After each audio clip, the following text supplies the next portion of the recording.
Hi, everyone. Welcome to another episode of Lawyer Interviews. I'm your host, Cynthia, and today we will be interviewing Jeff Dillon. Jeff is a corporate attorney based in New York City. And Jeff, I'll give you the opportunity to introduce yourself. All right. Thanks so much for doing this, Cynthia. It's nice to meet you.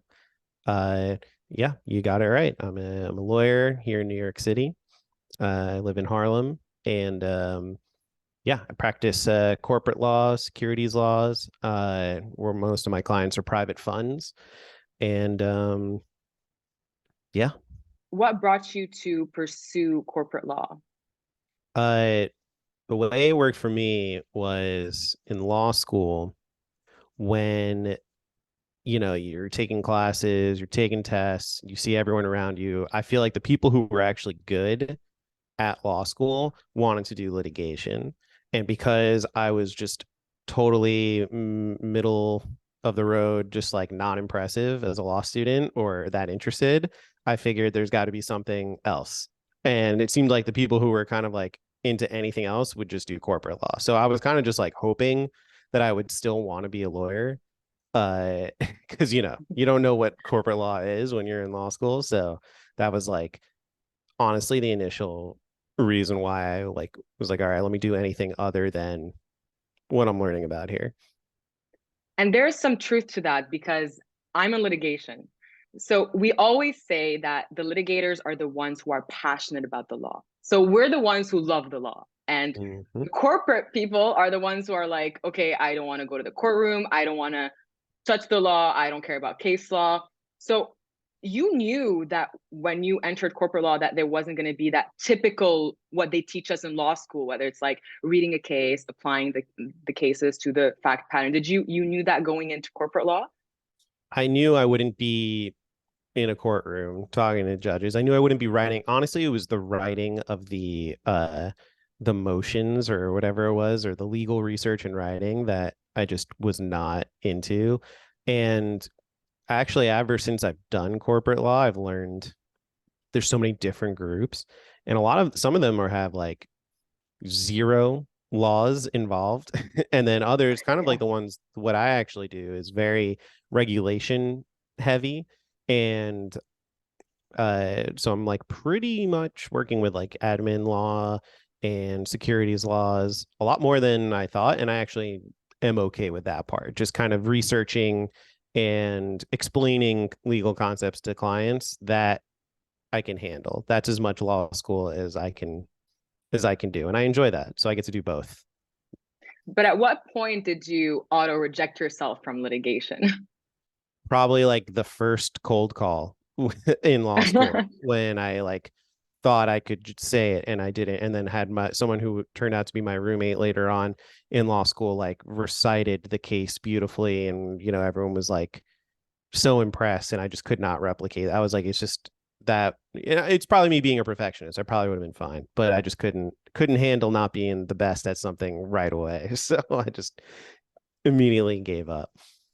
So after that day, did you attempt mooting? What? Attempt what? Did you, it's like moot court? Yeah, we had to do that a couple times, I think, in our classes, and it was fine. Like I got through it, but I went straight through also from law school, coming straight out of college to law school. And I was like taking that time to find out what I wanted to do. It was almost like law school was like stalling to figure out what my career path was. So once I was like, when I did my first summer internship, and that was more of like a litigation based internship, I wasn't too excited about it and wasn't that interested, and then figured I would, for my second year, do a corporate one where I interned at the law firm that I worked at right out of law school, and I actually was a little more excited about it.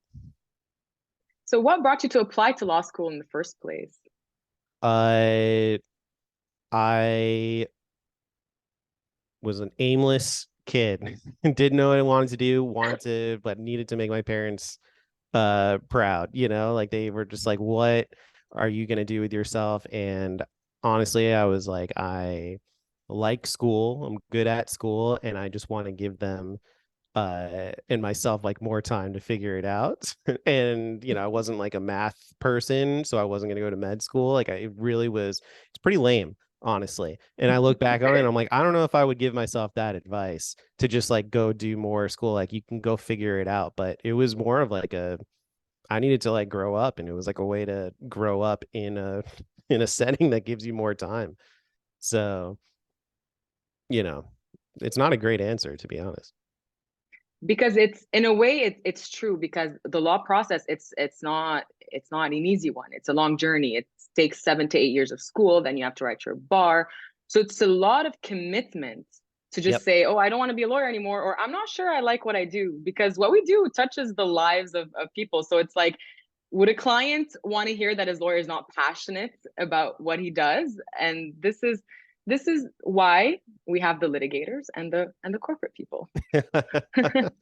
Well, yeah. I mean, I would ask the clients too, how they ended up doing what they do. Not everyone is born knowing like, oh, I'm gonna be this. So I think, I'm much more of a go with the flow person. And as I went, once I went to law school, and I got, excited in some ways about what I like the people I was like really excited about being around a lot of smart people, even though I was like afraid I wasn't smart enough. And then uh through like seeing what people were doing, and like at my first like legal internship, I saw them like someone was like, here, come listen in on a call, and they were explaining all these things. And I was like, I like, I like telling people about things. Like I like teaching things and explaining, being the smart person in the room. So I actually got kind of excited. So I gained the passion for what I do, or at least some excitement as it happened, versus like, being born with a gavel and thinking I'm going to be a judge when I'm like 9 years old or something, which I know people like. So, But I do believe that law school, even if people don't pursue becoming lawyers, I think it's a very valuable degree. It teaches you a different way of thinking, and we've all changed ever since we got into law school. So it's almost like your mind changes. We enter law school so opinionated and like this is the right answer, and then you go mm-hmm. into law school and you realize, oh, actually, no, it could be this, and then it could be that. So law school really teaches you how to really look at both sides of every problem, and I think this could be applied in everything. This is why a lot of law graduates, they end up, they go into investments, they open their businesses, Yep. they go into politics. They're very well spoken, and it's all about problem solving skills. So even if people go into law school, they don't really end up becoming lawyers. They really gain valuable skills. So your theory of going to law school because you're lost is a good one. Thank you. Feel better about that. Yes. So, in your practice group, in your opinion, what are the biggest challenges that junior attorneys face? So I mean, so I work at a big law firm in New York City, and I think it's across all these law firms, it's pretty similar. It's you're working with clients that have very demanding requests. You have partners with very large workloads, and you have very ambitious people who are working with you on all sides, clients, partners, your colleagues, anyone under you, the paralegal who's gunning to go to law school next year. Like everything is like very much fast paced. So it takes, I think the hardest thing is when you show up, you think like, oh, people are going to treat me like I'm in law school or something, where it's like, here's everything you need to do, and it lays it all out for you. But really, there's this like expectation, I think, for people who start at these law firms to kind of figure it out themselves, and to like be an advocate for themselves in every way. So I think the hardest thing is like learning what people are expecting from you. By you got to ask people, you got to communicate, you got to learn what is expected of a junior associate by asking other junior associates or the partner. Everyone just, I think it was a big shock to me starting, realizing that people didn't care as much as I was hoping they would about like training you up and holding your hand and making sure you figure it all out. That's true. We struggle with this, and I work at a boutique litigation firm, so it's smaller in size, but we have the same problems. I think it's about understanding that your hand is not going to be held.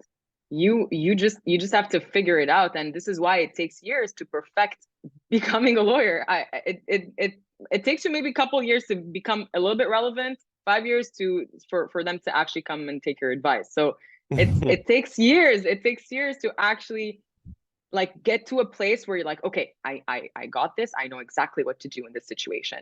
So I think a lot of law firms they struggle with that. And for you, what was the most important resource that you used when you first got started? Oh, so it hands down. So I shared an office with an associate who was 1 year older than me. And I asked this dude maybe like 100 questions a day.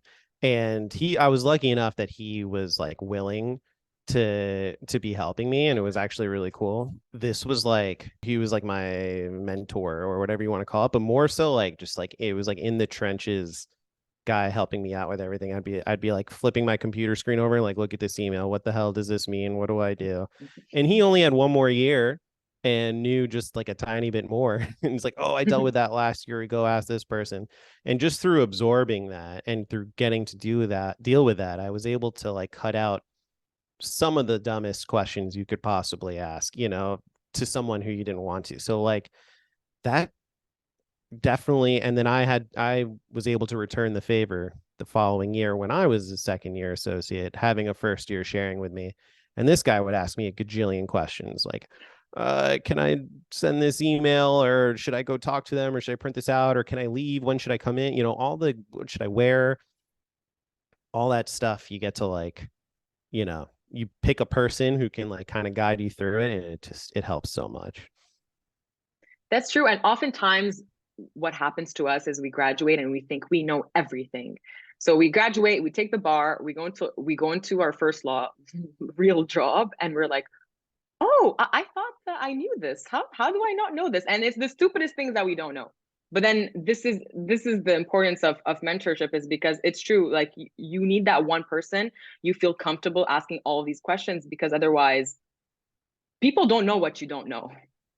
Oh yeah. Only you know. Like only you know. So You just got in to take the in pride aside and just accept defeat that you are, new and dumb, and you didn't learn this in law school, or you're not dumb, but you don't know it. and It's we're okay. so hard. We're so hard on Yes. ourselves. We're like, how do I not know this? I should. And this is where it always constantly feels like we're not doing enough.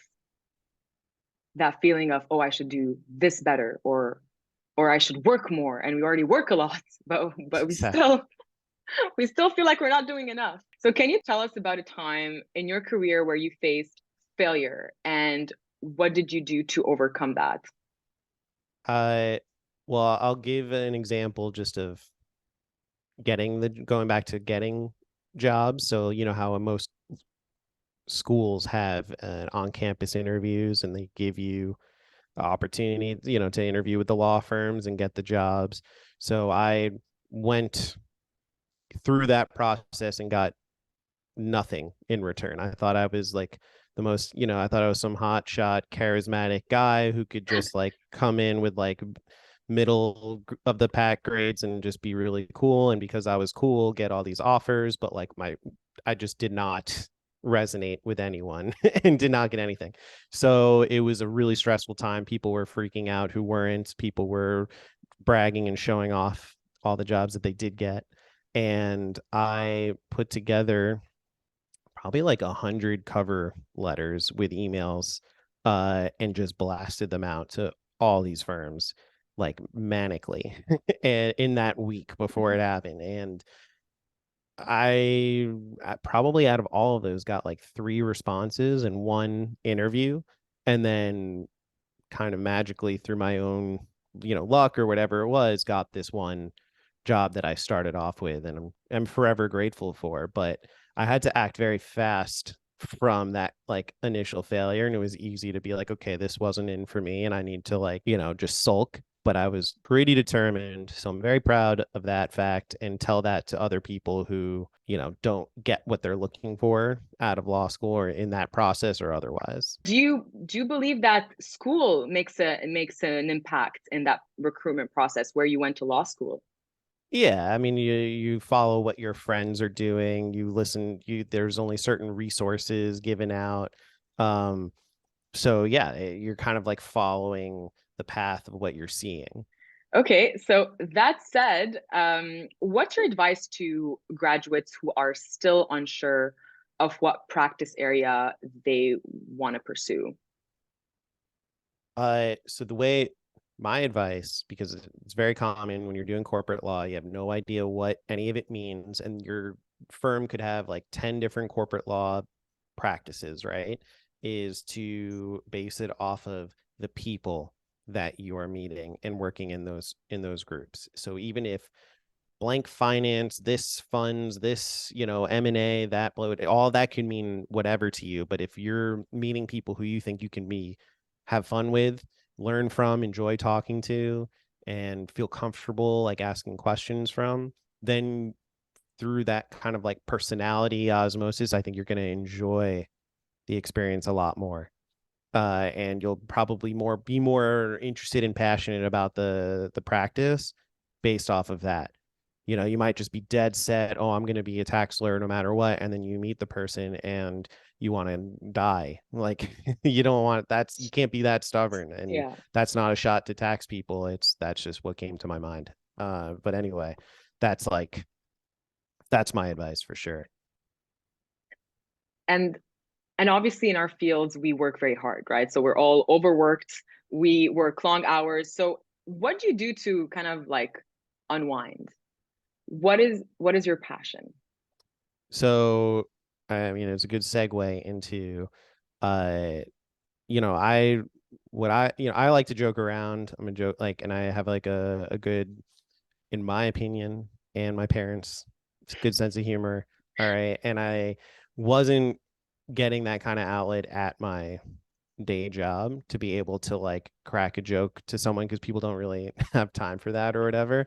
So I actually got into stand-up comedy after a year and a half of working at a firm, which is another really stressful and like time consuming hobby, but it really for me was like I felt so much less burnt out at work when I can go and and try at these like comedy clubs and open mics and stuff, and make people laugh there, and just being a completely different type of thing where I was using a totally different skill set, different part of my brain, different everything. And it was like definitely the answer now that I've been able to work in big law for a lot longer. I think it's one of the main ways that I've been able to keep that going, to avoid the burnout.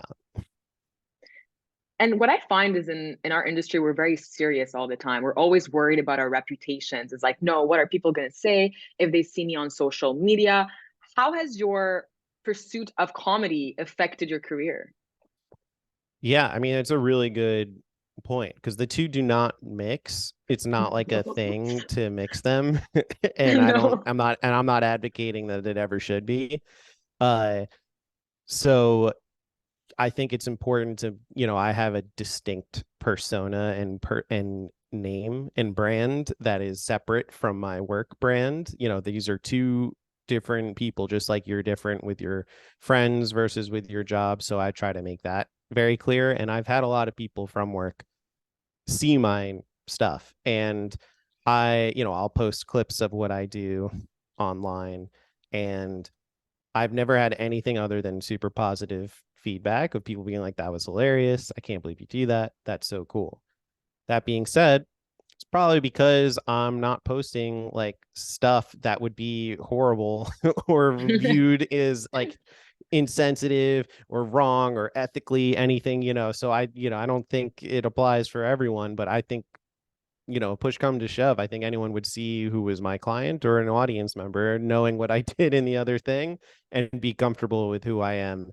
Because it doesn't, you know, I could put my name on any of this and be proud of it, because I don't cross any lines. But that's how I view it in my own mind.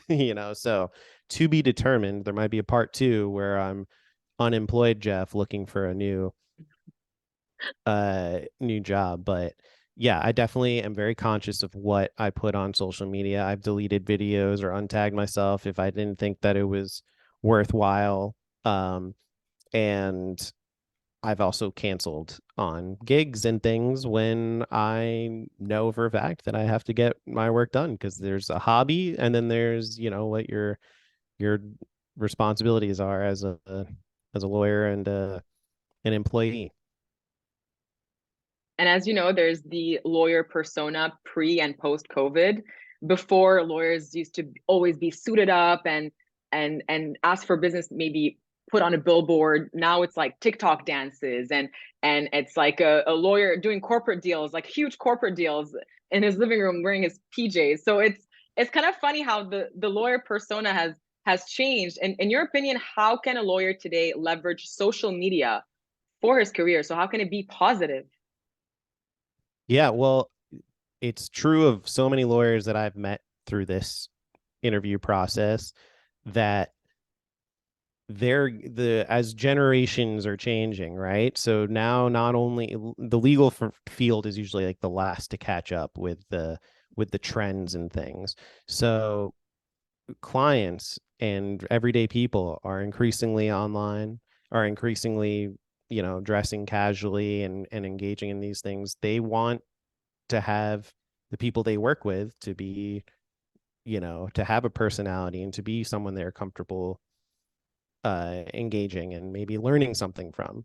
It's a little different from the big law perspective. We have like a big firm institution that does all of the marketing for us, and it's not necessary or at all recommended for a big firm to just start using its, like, associates, I think, to start advertising. But for solo practitioners and smaller firms, I know it's been incredibly useful for them from like a marketing perspective. um so I think it's for that to their advantage. And if someone were to see my stuff and be like, oh my god, you're that person who works for, I've had a couple of professional encounters and it was a positive. They were like, oh my god, that's so cool.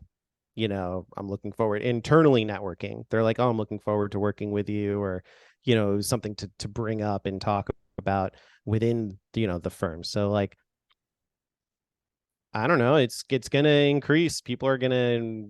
It's That's like the new trend. I could see it happening, but that everyone is just online. But when you see a big firms with their own TikTok accounts, just like big sports teams and other companies have, then we'll know. It's also that by then TikTok will definitely be the worst app uh of all. So That's important because social media, what people see is they see a different side of you. And when clients are looking at lawyers, they want you to be relatable. You can't just be serious all the time. They want to like you because they're spending a lot of time with you, and they want to know that you're relatable and that you connect with them. And I think this is the side of lawyers that we're seeing, that side of like that human side, that mm, like I'm on your team lawyer, not okay, I'm here and I'm intimidating. And so I like how lawyers have shifted their personalities a little bit with social media. It's like we see their true side, because on yeah, on our corporate website we're so serious all the time. It's like it's kind of fun to see like, oh, the Jeff is a corporate attorney, but oh, he makes me laugh. I'd rather be, if I'm stuck in a meeting, I'd rather be stuck with the Jeff, and we'll just laugh it off. And that perfect. that's much more fun than just like everything's serious all the time, because there's a lot of good lawyers out there. We just, the ones that choose you are the ones that connect with you. All right, I'm gonna bottle up that speech too and send it to all my bosses. Exactly. So I can see we're running out of time. I have one last question for you. So, what's your advice for someone who's contemplating going into law school? Uh, yes. So honestly, if you're thinking about law school, coming on the other side of this, I think it's really important to think about the financial implications, especially if you're in the United States. I know in Canada, everything is free and they probably paid you to go to law school, and that's awesome. But in the US specifically, it's a huge financial undertaking, and you don't want to make your like career choices only off of your loan repayments or how you're going to be making money. And I just think it's really valuable and useful to think about, if you're comfortable with student loans, or if you're comfortable with getting uh going to a school that's going to give you a good scholarship, for instance. It's just like such a part that you don't think about when you're getting into it. You know, you're just like, I'm gonna do this. I'll take the full amount of loans, go to the best school possible. I don't have any regrets from the past that I took, but I realized that, wow, if I didn't really enjoy the corporate law setting or working like in this for, for this type of employer, then I would be in, I would have, my options would be less and I'd be less comfortable making them. So I think it's something worth thinking about that people probably aren't talking to you about in the moment as much as you'd hope.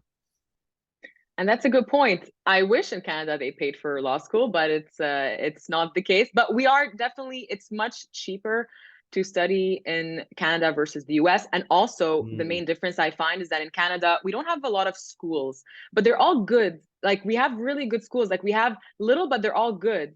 But in the US, you have the elite, like you have the top, and then you have like the bottom of the barrel, and then it's like, yeah.